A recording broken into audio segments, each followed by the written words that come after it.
ये सब करने के लिए मेरे ईमान ने मजबूर किया। मेरा ईमान बार बार इस बात के लिए कह रहा था कि ये बेकसूर लोग हैं, मासूम लोग हैं और ये हमारे शहर के अंदर मेहमान हैं और परेशानी में फंस गए हैं और इनकी परेशानी को दूर करने के लिए हमें आगे आना चाहिए, कोशिश करनी चाहिए। मैं लगा रहा और अल्लाह की तरफ से मेरी मदद होती है। वीएनआई के दर्शकों को मेरा आदाब। कोरोना ने जहां पूरी दुनिया में तबाही मचाई और पूरी दुनिया को अपने लपेट में लिया, वो तबाही हिंदुस्तान में भी आई। लेकिन हिंदुस्तान में ये तबाही दो फ्रंट पर हुई। जो अवाम है इसके, उन पर तो मार पड़ी ही, लेकिन स्पेशल तौर पर तबलीगी जमात से वाबस्ता लोगों पर इसकी दोहरी मार पड़ी। ख़ास तौर पर वो तबलीगी जमात के लोग जो गैर मुल्कों से आए थे। हिंदुस्तान में ऐसे कई मुल्क के लोग हैं जिनमें इंडोनेशिया, मलेशिया, थाईलैंड, किर्गिस्तान, शाम, सऊदी अरब और सूडान, ये और इस तरह के और मुल्क हैं। तकरीबन 2100 लोग हैं जो तबलीगी जमात के हैं और गैर मुल्क के हैं। यहाँ ये बताना ज़रूरी है कि लोकल सतह पर बहुत से लोगों ने उनके मुकदमात लड़े, उनमें जमीयत उलमा भी है, उसके रोल को नकारा नहीं जा सकता। और भी डिफरेंट पार्टीज़ हैं, लोकल तबलीगी जमात के लोग हैं, कुछ ऐसे लोग हैं कि जिनके दिल में अल्लाह ने रहम डाला था और उन्होंने इनके लिए मुकदमा लड़ा। लेकिन हर जगह अलग अलग अंदाज से इनके केस को पेश किया गया, जबकि इन पे जो धाराएं लगी थी पूरे मुल्क में एक जैसी धाराएं लगी थी। पूरे मुल्क में एक ही जैसी इनके खिलाफ कार्रवाई हुई थी। पूरे मुल्क में इनको क्वारंटाइन सेंटरों में डाला गया, फिर जेलों में भेजा गया। तो इनके मुकदमे भी एक ही तरह से लड़े जाने चाहिए थे। अब मैं आपको बताता हूँ कि नूह, हरियाणा में एक जगह है, वहाँ की चीफ जुडिशल मजिस्ट्रेट की अदालत में कुछ ऐसे ही गैर मुल्की तबलीगियों का मुकदमा गया। वो मुकदमा बहुत अच्छे तरीके से लड़ा गया और उसमें मजिस्ट्रेट ने 1,000 रुपये का जुर्माना करके इनको छोड़ दिया। लेकिन उसकी कोई मुअस्सिर पैरवी नहीं की गई, कोई बहुत ही स्ट्रॉन्ग पैरवी नहीं की गई। नूह का एक भी तबलीगी जमात का आदमी अभी तक नहीं छूटा है। अब आइए, तमिलनाडु में जो हाई कोर्ट है उसकी मदुरई बेंच में ऐसे ही बहुत सारे गैर मुल्कियों का मामला गया और मुझे अफसोस है कि वहाँ हाई कोर्ट में लोगों ने इनकी ज़मानतें मांगी कि साहब इनको ज़मानत पर छोड़ दिया जाए। सवाल यह है कि इनके केसेस ख़त्म कराने की बात क्यों नहीं की गई, जैसा नूह की अदालत में हुआ। यहाँ बस बताना यह है कि मदुरई की जो हाई कोर्ट की बेंच है उसने ज़मानत पे छोड़ने का ऑर्डर दिया। अब मैं आपको लेके आता हूँ कि सहारनपुर, जो वेस्टर्न यूपी का एक ज़िला है, एक शहर है, वहाँ जो सीजीएम की कोर्ट में 57 गैर मुल्कियों का फैसला मुकदमा लड़ा गया। पुलिस ने उनको गिरफ्तार किया और इसी तरह के केसेस उन पर लगाए, इसी तरह की धाराएं उन पर लगाई। इनका मुकदमा सहारनपुर की अदालत में लड़ा गया। जो वहाँ के लोकल मेंबर पार्लियामेंट है हाजी फजलुर रहमान, बसपा के हैं वो, उन्होंने और उनके दामाद हाजी औसाफ गुड्डू ने ये केस लड़ा। लेकिन इसमें जो सबसे बड़ा और मेजर रोल है वो वहाँ के वकील साहब का है। उनका नाम है चौधरी निसार एडवोकेट। उन्होंने कोई इसका चार्ज नहीं लिया, कोई फ़ीस नहीं ली, दिन रात मेहनत की, 24 घंटे इस केस स्टडी की, मुताला किया, बहुत सारे केसेस पढ़े, अच्छी बहस की, अच्छे पॉइंट पेश किए और अदालत मजबूर हो गई कि शानदार फैसला लिखा और इन सबको छोड़ दिया। तो 2 जुलाई को सुप्रीम कोर्ट में जो डिफरेंट पार्टीज़ ने, जिसमें जमीयत उलमा भी कोशिश कर रही थी, 2 जुलाई को उसकी सुनवाई हुई। इससे पहले भी सुनवाई हुई थी और ऐसा लगा था कि सेंट्रल गवर्नमेंट को कोई बहुत सख्त ऑर्डर देने वाली है सुप्रीम कोर्ट। चूँकि सुप्रीम कोर्ट में जो प्ली ली गई थी वो ये कहा गया था कि साहब सेंट्रल गवर्नमेंट ने इनके वीज़ा क्यों कैंसिल किए, और तुषार मेहता जो सॉलिसिटर जनरल हैं सेंट्रल गवर्नमेंट ऑफ इंडिया के, उन्होंने ये बात सुप्रीम कोर्ट में बहुत क्लियरली कह दी कि हम इनको उस वक्त तक नहीं छोड़ सकते जब तक इनके केसेस डिफरेंट कोर्ट्स में जो केसेस चल रहे हैं वो डिस्पोज ऑफ नहीं हो जाते।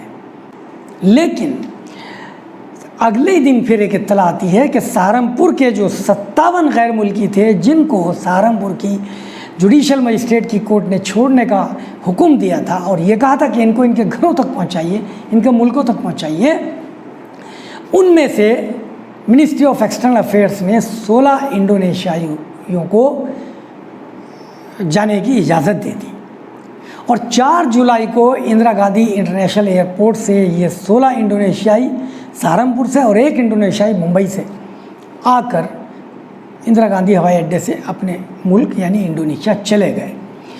ये महज 2 दिन का फ़र्क है। 2 दिन पहले सुप्रीम कोर्ट में जो केसेस पेश हुए थे 2000 से ज़्यादा गैर मुल्की तबलीगियों के, वो लटक गए और 2 दिन बाद सहारनपुर के जो 57 गैर मुल्की छोड़े गए थे, सहारनपुर में जो मुकीम थे, उनमें से 16 इंडोनेशियाई अपने मुल्कों को चले गए।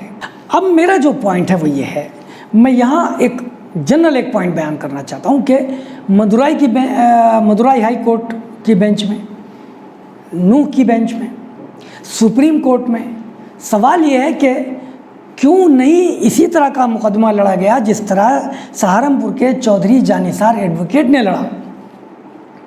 क्यों नहीं वही पॉइंट पेश किए गए, क्यों उनके ज़मानत पे इसरार किया गया। सवाल यह है कि आप गैर मुल्कियों को ज़मानत पर लेकर क्या करेंगे।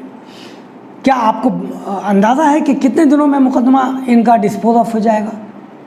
इनके ऊपर जितनी धाराएं लगाई गई हैं, इनका मुकदमा डिस्पोज ऑफ होते होते 5 साल भी लग सकते हैं, जितनी धाराएं इन पे लगाई गई हैं।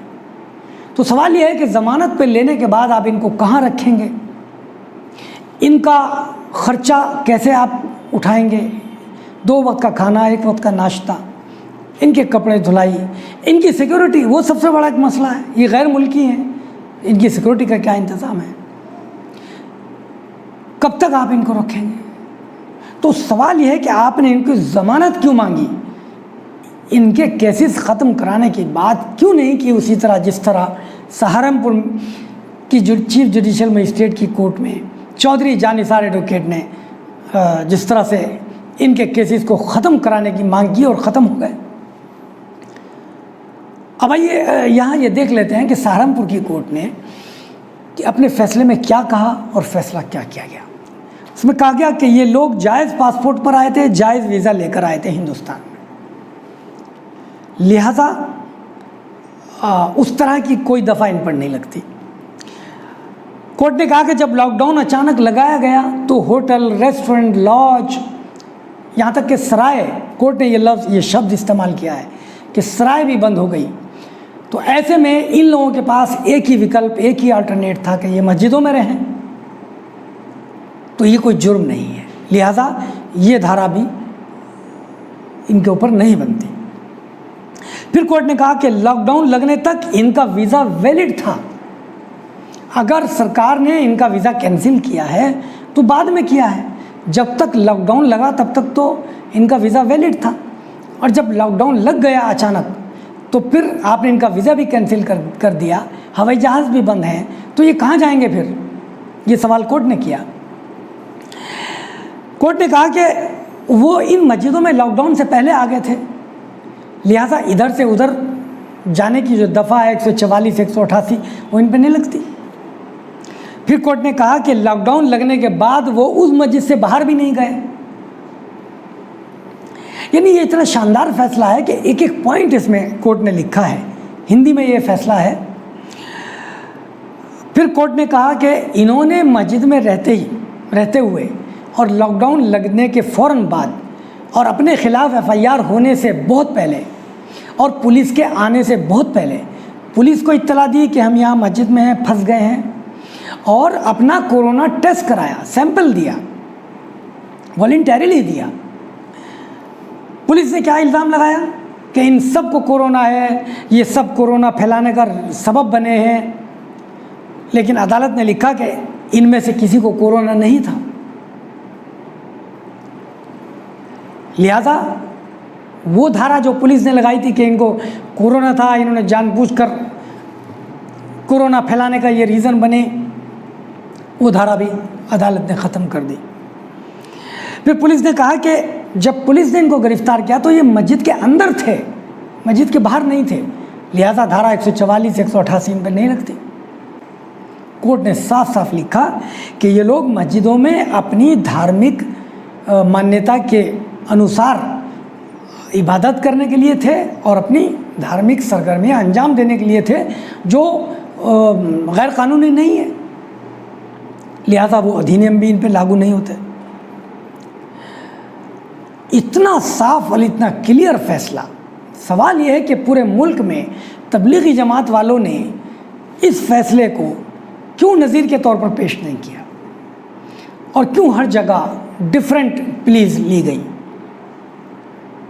और क्यों इनकी ज़मानत पे इसरार किया गया। आइए अब अदालत ने आखिर में क्या कहा। अदालत ने कहा कि जितनी धाराएं लगाई गई हैं उनमें से कोई धारा नहीं बनती, जितने आरोप लगाए गए हैं कोई आरोप सिद्ध नहीं होता।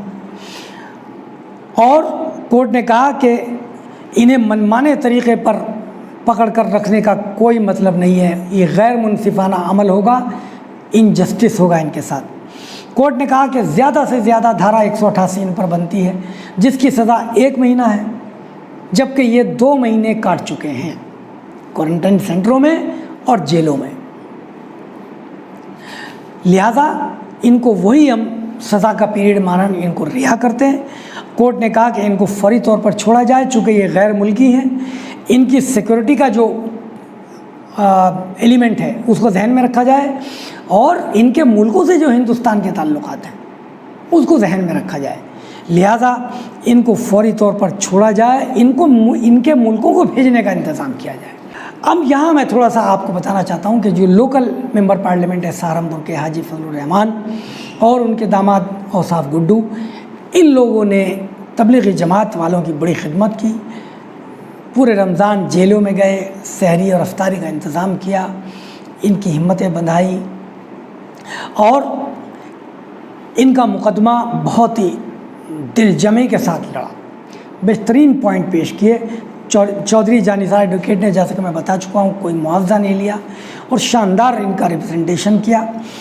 उनकी वजह से भी ये मुकदमा इस बेहतरीन अंजाम को पहुँच सका। 21 तारीख को हमारे यहाँ लॉकडाउन लगा था और 21 तारीख के बाद 22 तारीख को मैंने देखा है जहाँ पे विदेशी जमाती हैं और लोकल हिंदुस्तान के लोग जमाती हैं और काफ़ी लोग हैं, इनके भेजने के लिए मैं उसी दिन से प्रयासरत हो गया था।